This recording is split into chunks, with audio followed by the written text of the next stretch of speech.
How's it going, everyone? In this video, I'm going to talk about the selection, how to do selection inside of Photoshop, and what is the best way to creating selections or creating masks inside of Photoshop.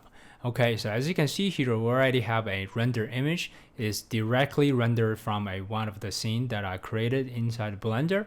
There are so many ways to cutting something out or making a selection inside of Photoshop. However, the bulletproof method is to using a pen tool to creating a selection inside of Photoshop. So if I'm going to hit the P key, or you can just kind of select down here, and this is the pen tool, and then you can see here our mouse cursors become a pen.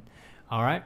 So if I'm hit Z and drag my mouse, I zoom in here, you can see here we have something. So now if I'm just kind of click one here, and I can just drag another one, and let's drag, it's going to creating a curve.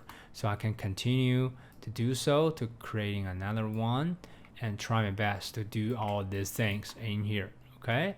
So this is more like the traditional way to doing a curve or doing a selection using the pen tool. So basically you're just gonna keep dragging and to moving things along in here. Okay, so you can see here we have a tiny curve in here, so I can just drag in here, and holding the control key I can remove or adjusting this anchor point, okay, accordingly. So this is kind of how you using the pen tool, and then adding another one and drop another one over here. So if you without dragging, it directly just going to draw a straight line, okay, and to creating the path in this way. And then what I would do here, I'm gonna put in here and drag. If you have never had experience inside of Photoshop, but when you see this curve and going on here, you are kind of getting a familiar feeling about this. We have another tool, is called Bezier curve, and it's actually using the similar method, using the anchor and the control point to kind of like to drag everything here to creating a curve. So this is how you do that inside of Photoshop as well.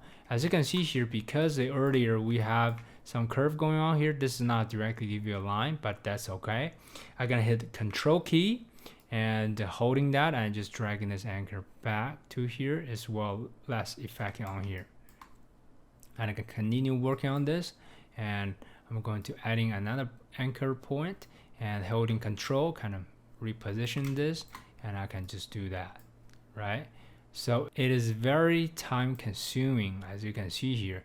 That's why many people don't like to use the pen tool. However, the pen tool generating the best smooth result when you're cutting things out, but it's just time consuming. And of course, we don't want spending a whole lot of time to doing this kind of selection, and I'm gonna show you a better way to do so. So I'm adding another one, and I'm just gonna hold control to drag in here and do this.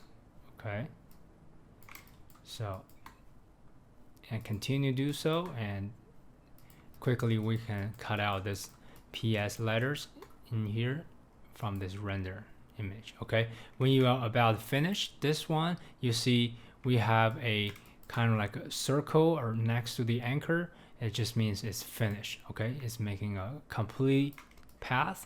So now we're finished to cutting the thing out, and then we'll go to the path tab, and you can see we have a work path. For this thing, you need to pay attention. You need to save this work path, because once you're using a pen tool, you do a quick path, it's going to generating a work path. But without saving this, next time if you do another one, it's going to override the path that you already done the work. So you don't want that to happen. So what you're gonna do here, you're gonna double click and then just name it whatever, 1, 2, or path 1, hit OK, and then you have one path saved right here. So next time when you do another one path, you have no issues with losing this one. So next thing we're going to do here, we are just going to holding control key and left click to make a selection. So now you already made a selection of this PS letter. So this is what we're trying to do. We want to select specific areas inside of Photoshop. This is how you do it.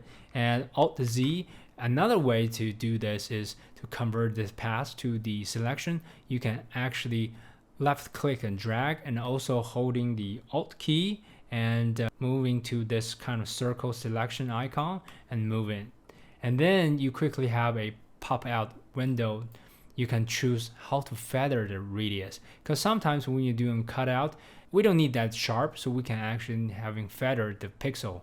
You can do 1 or 2 pixel, and this is a little bit better way to do that. And then you can hit OK. We're still generating a selections in here inside of Photoshop. Okay, so if I'm go back to layer, if I'm going to generating kind of a curve adjustment layer, I can change the tone a little bit, right? So like that.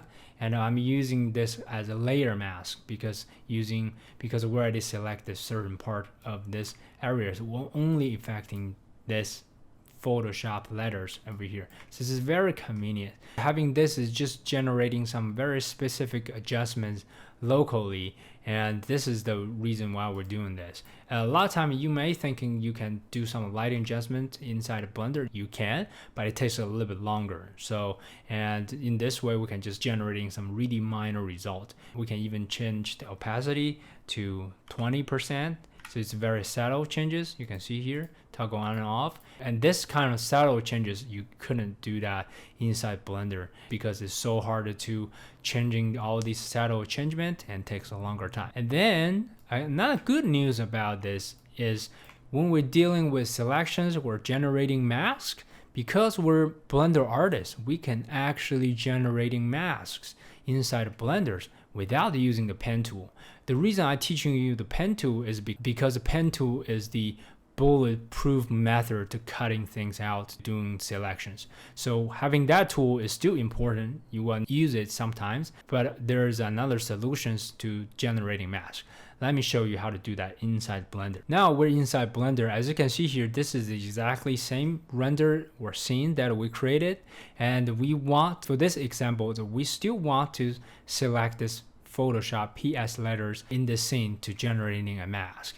The best way to generating mask quickly is we don't need to use cycles to having all these shading, to include all these shading information or the color information. We can just quickly change to the workbench. Now everything's grayed out. It still works perfectly. Next, we're going to clean up the scene a little bit temporarily. We're just going to disable the backgrounds. You can see we have transparent background. Then we are going to hiding all these other elements, okay? Very quickly, making sure you're just hiding them with the render icon, both in the viewport and also in the render. So making sure you do this, okay? So what we can do here, we don't need the light, everything. We don't need the cube. So, and we don't need the blender, of course. For this entire collection, you just need to uncheck this thing. That should be good. So this is everything we want to be saved as a mask. And left it out. And then what I would do, I'm gonna hit F12 and generating a mask quickly, as you can see here. And this is the image that we're generating so quickly, and like within a second. And then we're gonna go to the image, hit save as, and we're gonna save this one as PNG file because we have a transparent background, okay? And then we can just say selection layer mask. We can just say selection image render mask, okay? And hit save. Now it'd be perfect time to go back to load this image or loading this mask back in the Photoshop. Now we're in the Photoshop. What we need to do here is we are going to temporarily disable this adjustment layer, and we're going to go to the file, and we're going to go to place embedded, and finding the mask we are just generating it, double click, load it in. You can see here it's in here perfectly. It's placing exactly the way we want it to place. So what we can do here, we can simply holding Control key and left click. Now you see this part is being selected. So now this mask is no longer important. Based on this selection, we can creating a adjustment layer and using as mask method. So if we can go to black and white, click that.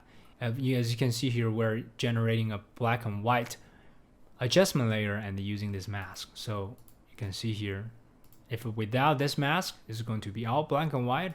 If we do, it's only having this areas is being selected. So this is the whole point to generating smart masks using blenders. Having this capability with Blender and Photoshop, it saves you a massive amount of time and also give you a lot of controls in the very subtle adjustment, just going to make your image to be the exactly way that you want to be. So this is pretty much everything I want to share in this video to show you how to do selections, how to use pen tools, and how to creating smart masks inside Blender.